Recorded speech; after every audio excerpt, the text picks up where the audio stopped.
Welcome to Western Glory. This is the 7th video in my series on the construction of a layout based on the Western region in the 60s and 70s. There hasn't been much action on Bristol Temple Meads itself this month. The thought of making the platforms is quite a challenge in itself because they're curved and long, and so that will be something that will occupy me for quite a while, I suspect. And then I've got to build the overall roof, that curved overall roof. That will exercise me a bit as well. But I've been spending quite a bit of time on Sydney Gardens, and I'll show you what I've been doing there now. So my little scene of Sydney Gardens in Bath has come along quite well. The iron bridge is all complete, and this section I've started to put some trees in. The embankments are all up, and I've built this bridge using scale scenes paper. Quite a challenge because it's, as you'll see, it's on an angle, skew across the track. Getting my head around cutting the paper for underneath the arch is quite challenging, and there's a small arch next to the tracks as well. But I think I've managed to capture it quite well, the real thing. And I've been using foam insulation, some spare foam insulation from when the shed was insulated, where the railway is, to build up height at the back here. And I've got the pathways running down to a famous train spotting place next to the tracks there. I started to put down some grass mats, and I'll add some scatter as well to improve the look. And a wall needs to go along the next to the tracks there, and lots of trees. These are some of the photographs that I've been working from to try and get a flavour of the gardens, and trying to model the bridges. I've been using scale scenes paper. It takes a long time, but you seem to get a good result in the end. These ornamental trees at the back are quite similar to the ones that are actually in the ornamental gardens in reality, so I think I've managed to capture that quite well. But it shows up the fact that I haven't got any back scene yet, and so I'm pondering what to do about that, whether to go down the proprietary route or to make my own back scene. Not sure.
I'm pleased to have this Merchant Navy Pacific Brocklebank line up and running again.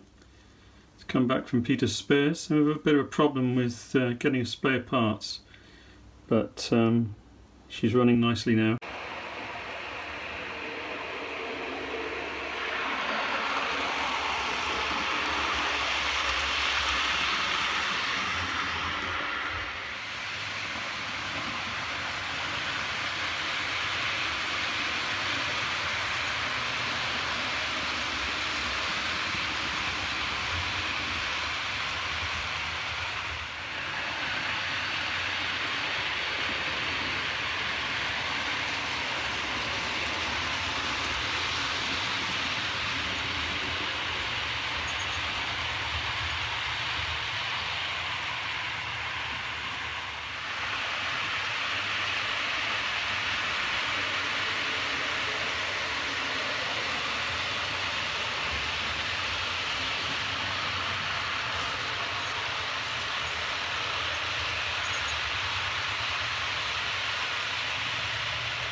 I'm starting to find there's loads of locomotives that are out sat next to the tracks, but not on the tracks, and that's sort of pushing me towards doing something about Bath Road MPD.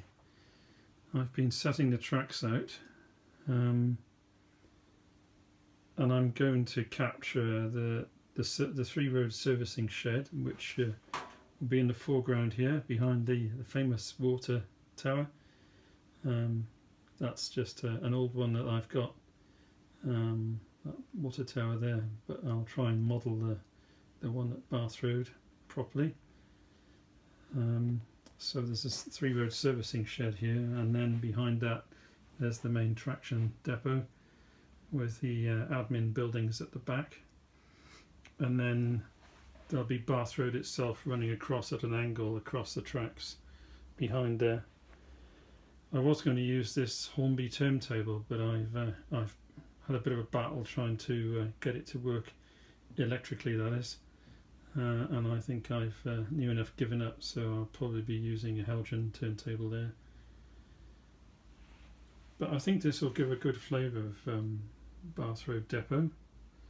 That piece of paper there that's running across the tracks, that will be the walkway that exists in reality, and then the little piece of MDF sat there will be the end of the platform. That's platforms 10 and 12 at Bristol. That sort of carries on down and runs sort of next to the motor power depot. So I'll be then in position to be able to put some of the locomotives there, which will be a relief.